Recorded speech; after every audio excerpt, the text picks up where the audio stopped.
Сәлеметсіздер ме балалар? Сабақтың тақырыбы «Мен үйге барамын». Тема урока «Я пойду домой». Бірінші тапсырма. Тыңда, қайтала. Первое задание. Послушай, повтори. Үй, дом, мектеп, школа. Екінші тапсырма. Тыңда, қайтала. Второе задание. Послушай, повтори. Мен мектепке барамын. Я пойду в школу. Мен үйге барамын. Я пойду домой. Үшінші тапсырма. Тыңда, қайтала. Третье задание. Послушай, повтори. Мен мектепке барамын. Я пойду в школу. Мен үйге барамын. Я пойду домой.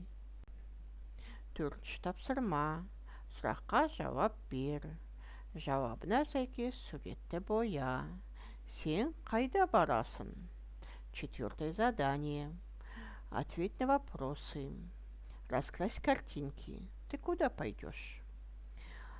Балалар, демалайық. Кәне қанат жазайық.